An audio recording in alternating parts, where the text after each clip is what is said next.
करने वाले हैं आपकी जो 12,000 पदों पर वैकेंसी आने वाली है इंटर कॉलेजेस में। आपकी ये वैकेंसी का नोटिफिकेशन अक्टूबर लास्ट तक आ जाएगा। जो आयोग द्वारा यह भर्ती होनी है उसमें जो LT ग्रेड के पद निकाले जाएंगे उसमें एक कॉम्बिनेशन बनाना पड़ता है आपके इंटरमीडिएट, ग्रेजुएशन और आपके बीएड में वह सब्जेक्ट है या नहीं।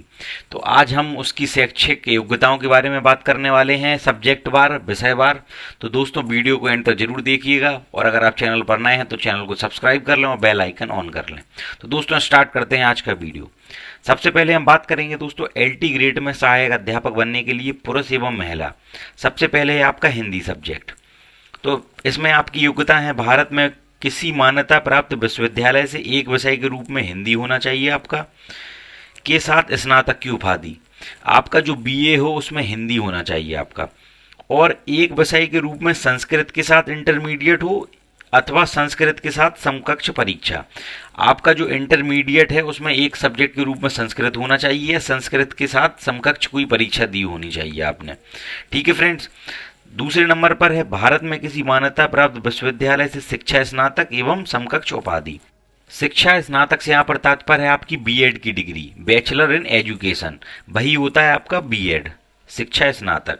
क्योंकि इस चीज़ में बहुत लोगों को कन्फ्यूज़न थी कि आपका जो नोटिफिकेशन आया था 2018 का उसमें शिक्षा स्नातक लिखा है, तो जो आपकी BEd की डिग्री होती है वह भी ग्रेजुएशन होती है लेकिन एजुकेशन में। अगर आप हिंदी के साथ LT ग्रेड एग्जाम में बैठना चाहते हैं, उसमें अपीयर होना चाहते हैं, तो आपके लिए यह रहता है, मैं आपको बता चुका हूँ। सेकंड नंबर पर चलते हैं पुरुष और महिला वर्ग के लिए LT ग्रेड में सहायक अध्यापक पद के लिए अंग्रेजी। भारत में किसी मान्यता प्राप्त विश्वविद्यालय से अंग्रेजी साहित्य के साथ स्नातक की उपाधि। अंग्रेजी साहित्य आपका जो अगर 2 वर्ष तक भी आपका अंग्रेजी स्नातक है आपकी ग्रेजुएशन में, तब भी वह आपका ग्रेजुएशन के रूप में माना जाता है। जरूरी नहीं है कि आपने 3 साल पढ़ा हो, अगर आपने 2 साल भी अंग्रेजी स्नातक पढ़ा है तब भी उसकी वैलिडिटी पूरी ग्रेजुएशन के बराबर मानी जाती है। साथ में ही भारत में किसी मान्यता प्राप्त विश्वविद्यालय से शिक्षा स्नातक आपकी BEd होनी चाहिए और BEd में आपका इंग्लिश एक सब्जेक्ट के रूप में होना चाहिए। अब बात करते हैं हम तीसरे नंबर पर गणित। LT ग्रेड पुरुष एवं महिला गणित विषय में हम देखें, भारत में किसी मान्यता प्राप्त विश्वविद्यालय से एक विषय के रूप में आपका गणित होना चाहिए। अगर आपने PCM से भी करी है, फिजिक्स, केमिस्ट्री, मैथ, लेकिन 2 वर्ष तक आपका गणित सब्जेक्ट के रूप में है, तो वह आपकी ग्रेजुएशन के बराबर मानी जाएगी गणित में। और भारत में किसी मान्यता प्राप्त विश्वविद्यालय से शिक्षा स्नातक, वही आपकी BEd की डिग्री होनी चाहिए जिसमें गणित एक सब्जेक्ट के रूप में आपका हो। अब बात करते हैं हम विज्ञान सब्जेक्ट की। पुरुष एवं महिला वर्ग दोनों यहाँ पर हैं। भारत में किसी मान्यता प्राप्त विश्वविद्यालय से भौतिक विज्ञान और रसायन विज्ञान के साथ स्नातक की उपाधि। अब क्या होता है, जो जनरल BSc लोग करते हैं उसमें आपका होता है PCM, फिजिक्स, केमिस्ट्री और मैथमेटिक्स, और PCB भी होता है, फिजिक्स, केमिस्ट्री एंड बायोलॉजी। तो आपकी ग्रेजुएशन के दौरान आपके ये 2 सब्जेक्ट होने चाहिए, भौतिक विज्ञान फिजिक्स और आपका रसायन विज्ञान केमिस्ट्री, तब वह आपकी ग्रेजुएशन के बराबर मानी जाएगी अगर 2 वर्ष तक भी है। और साथ में आपकी BEd की डिग्री होनी चाहिए साइंस साइड से। ठीक है फ्रेंड्स, शिक्षा स्नातक आपका सब में जरूरी है। यहाँ पर मैं बात कर रहा हूँ LT ग्रेड की। अगर आप लेक्चरर पद पर जाना चाहते हैं जो 11-12 में होता है, प्रवक्ता का पद, उसमें आपका होना चाहिए MA, MSc, MCom, जो भी आपकी डिग्री पोस्ट ग्रेजुएशन से रिलेटेड है वह उसमें काम करेंगी। ठीक है फ्रेंड्स। अब बात करते हैं हम सबसे ज़्यादा कंट्रोवर्शियल, जिसमें सबसे ज़्यादा कन्फ्यूजन होती है, वह आपका सामाजिक विज्ञान SST, पुरुष एवं महिला वर्ग दोनों के लिए है। इसमें आपके 4 सब्जेक्ट का कॉम्बिनेशन बनता है भारत में किसी भी मान्यता प्राप्त विश्वविद्यालय से। अब यहाँ पर आपके 4 सब्जेक्ट कौन कौन से हैं उनके बारे में हम बात कर लेते हैं। सबसे पहले तो है आपका इतिहास, भूगोल, राजनीति विज्ञान और अर्थशास्त्र।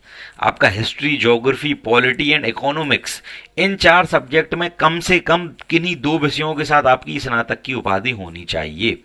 जो भी आपने BA की डिग्री करी है, बैचलर इन आर्ट्स, इसमें ये 4 सब्जेक्ट कौन कौन से हैं, हिस्ट्री, पॉलिटी, ज्योग्राफी और इकोनॉमिक्स, इनमें से 2 सब्जेक्ट आपकी ग्रेजुएशन में होने चाहिए। ठीक है फ्रेंड्स।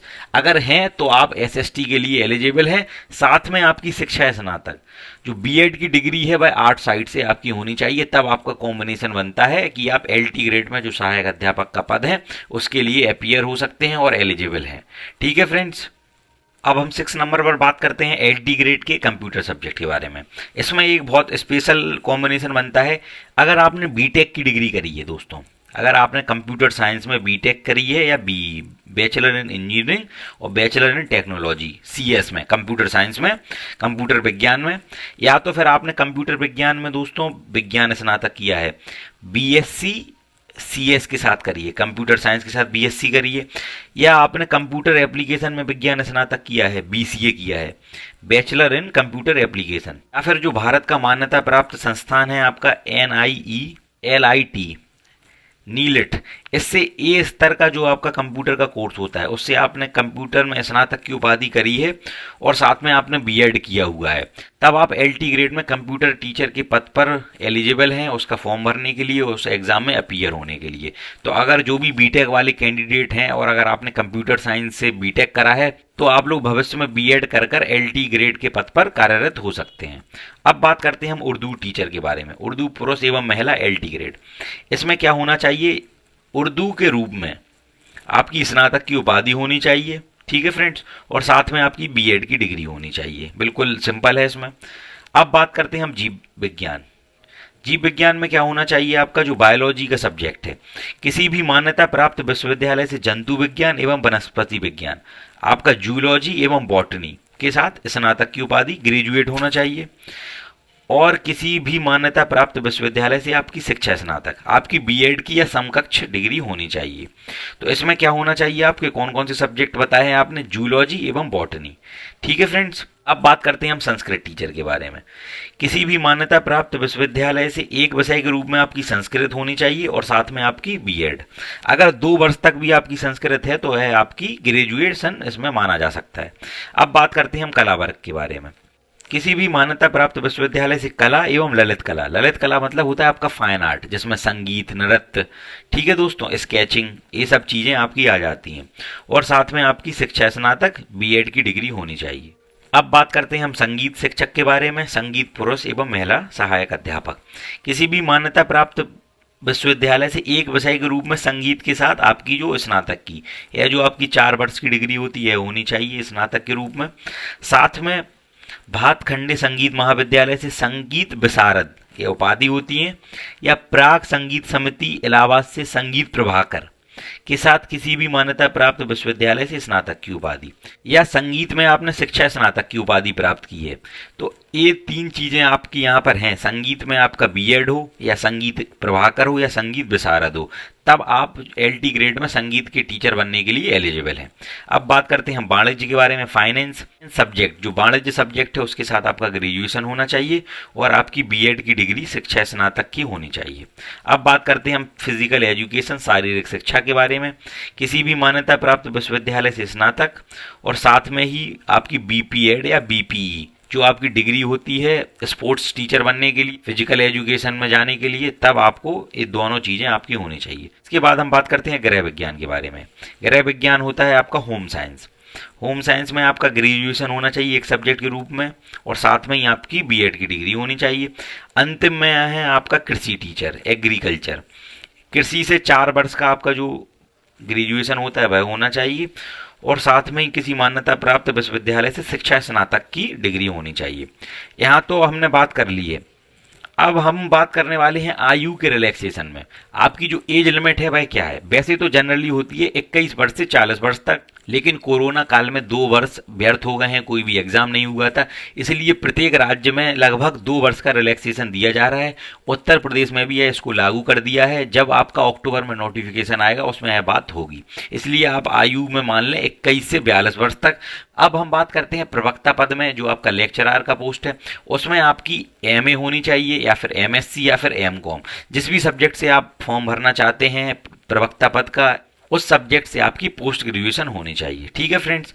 अब हम बात करते हैं GS के नोट्स के बारे में। जो LT ग्रेड और आपके GIC के जो एग्ज़ाम होने हैं उसमें जो प्रीलिम्स एग्ज़ाम होता है उसमें आपका GS सबका समान होता है, कॉमन होता है।